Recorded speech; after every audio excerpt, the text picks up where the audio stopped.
नमस्कार। जहां भी आप इस समय हैं, कुछ क्षणों के लिए स्वयं को शांत होने दें। यदि आप यात्रा कर रहे हैं, तो खिड़की के बाहर बदलते हुए दृश्यों को देखें। यदि आप किसी कमरे में बैठे हैं, तो अपने आसपास की ध्वनियों को सुनें। और यदि आप अपने दिन की भागदौड़ के बीच यह सुन रहे हैं, तो बस इतना याद रखें कि अगले कुछ मिनट केवल आपके लिए हैं। जीवन बहुत तेजी से चलता हुआ दिखाई देता है। सुबह होती है, हम अपने कार्यों में लग जाते हैं, योजनाएं बनाते हैं, लोगों से मिलते हैं, समस्याओं को सुलझाते हैं, और फिर देखते ही देखते एक और दिन समाप्त हो जाता है। कई बार ऐसा लगता है कि हम जीवन को जी नहीं रहे, बल्कि केवल उसके पीछे दौड़ रहे हैं। हम सोचते हैं कि जब कुछ विशेष प्राप्त हो जाएगा, तब हम आराम करेंगे। जब कोई लक्ष्य पूरा हो जाएगा, तब हम प्रसन्न होंगे। लेकिन जैसे ही एक लक्ष्य पूरा होता है, मन तुरंत दूसरा लक्ष्य खोज लेता है। जरा सोचिए, क्या ऐसा कभी हुआ है कि आपने किसी चीज को पाने के लिए बहुत मेहनत की हो और उसे पाने के कुछ समय बाद वो उतनी महत्वपूर्ण न लगी हो जितनी पहले लगती थी?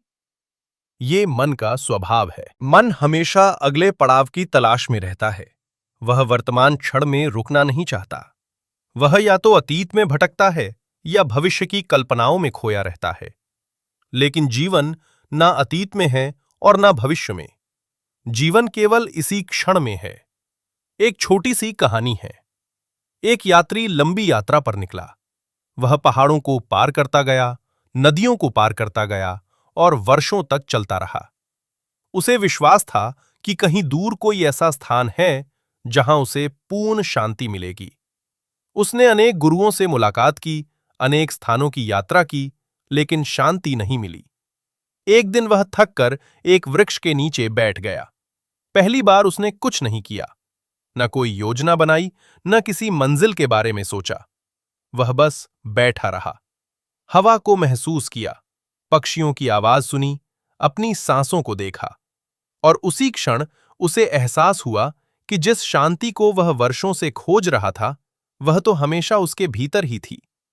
हम में से अधिकांश लोग भी उसी यात्री की तरह हैं। हम बाहर खोजते रहते हैं जो भीतर मौजूद है। अब अपनी सांसों पर ध्यान दीजिए। सांस भीतर जा रही है, सांस बाहर आ रही है। ये प्रक्रिया बिना किसी प्रयास के चल रही है। आपने इसे शुरू नहीं किया और आपको इसे चलाने की आवश्यकता भी नहीं है। जीवन स्वयं चल रहा है।